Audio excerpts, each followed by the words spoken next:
going to recognize that it's much easier to develop trust or influence if people view you not just as a wishy-washy, creative hat-wearing fella who just does these fancy mock-ups. And I remember people would call out and, especially difficult stakeholders, oh yeah, he's just gonna tinker and do, like, let him do it in his sandbox. And it would frustrate me because I would be like, oh, how don't you realize how important these designs are for the user?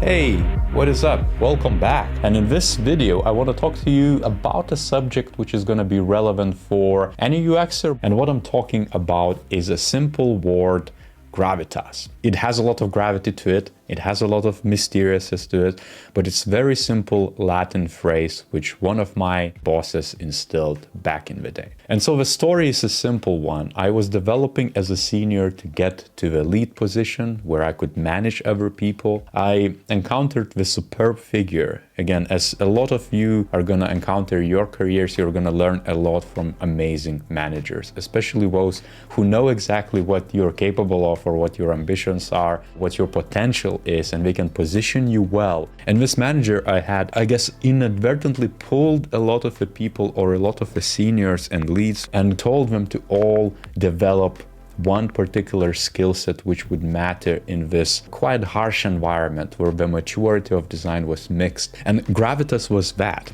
because it basically stands for seriousness, ability to instill trust from all the different parties around you, because you approach the things not just from being super serious about stuff. You cannot take yourself too seriously, by the way. Almost like the opposite dichotomy where you can find yourself in poorer scenarios than you would otherwise, or poorer conditions. But being senior in a way you approach challenges. And from design perspective, a lot of the things we're doing in design are quite fluffy, or we focus on superficial or surface level beauty or delight, and we forget about the more senior things which everyone else think about. So whilst we shouldn't kind of drop the delight or beauty out of our kind of thinking, but we should be able to reflect and translate all of that and almost like push it to a side slightly while still taking care of it, but realize of how to communicate and build that appreciation with other people. And just to put one simple quote, for the Romans, gravitas denoted a man's metaphorical heaviness, a strength of purpose, sense of authority, depth of character, and commitment to the task at hand that together formed a structure sturdy enough to bear the weight of his significant responsibilities. And a lot of the teams kind of bundle up together. They become this guild of artisans who care just about the craft, but someone has to be a scout and go out there and communicate with other tribes or other guilds for it to form like a holistic type of working relationship so you can achieve those things. Because if you just focus on one thing, which is your expertise, then you're just going to be good at that thing. But it doesn't mean that you're going to be successful, because it's going to require all the other skill sets to actually win the war for usability. That's an odd example, but you get my point. The war for better user experiences, let's say, which then requires business acumen, technology acumen, and every other things.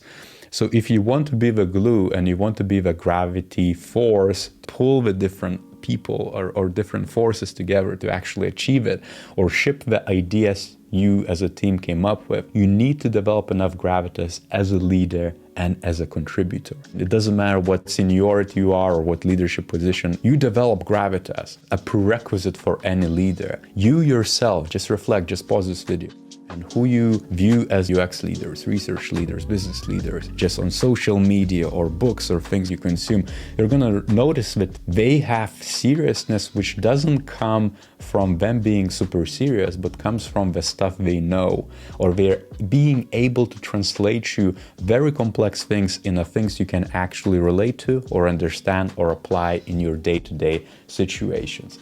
They could be making a TikTok video and explain a bigger concept in just a minute, and you're gonna take that advice and you're gonna be like, yeah, this person knows what they're talking about because I understand exactly where they're coming from and I can apply it, or maybe it adds value in any other regard. It's as simple as that.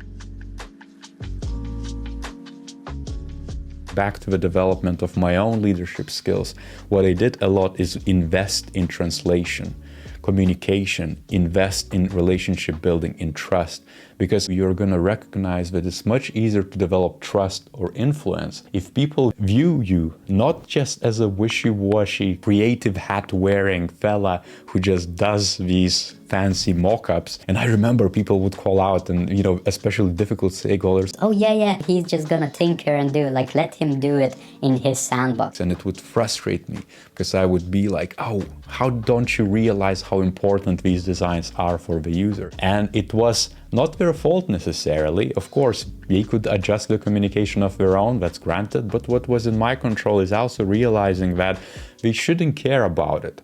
Until I become and develop my own gravitas, they shouldn't care about what I think or my feelings, my ego. It doesn't really matter. What mattered is the subject matter and the translation, the communication of the things, but also setting that North Star, that you're there not just to be creative for the sake of being creative, but also complementing their agenda, contributing to the greater good ultimately. And if you reflect again on the people around you, it's going to resonate a lot, because a lot of those leaders are going to communicate in exactly the same way, albeit different subjects, but they have so many years of experience under their belt that they can portray gravitas with. Doesn't matter what they do. And I know quite a few people, when you talk to them, say they have maybe a decade, 2 decades of experience, like naturally developed gravitas over the years because they just ate so much crap that they had to adapt their ways and they had to adjust how they communicate or how they portray or position themselves. So it's inevitable that you're going to develop, especially if your goal is to be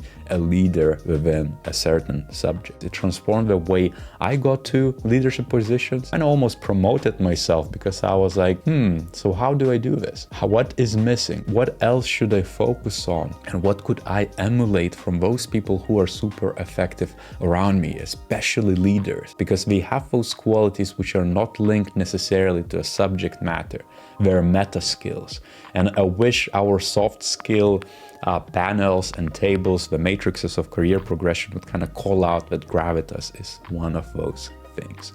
But for now, I'm gonna leave you with this, and I hope you're actually gonna take something out of that. If you have any thoughts, do leave them down below in the comments. I try to read them all, often reply to them, so that's where things happen. But on that note, I'll see you next time.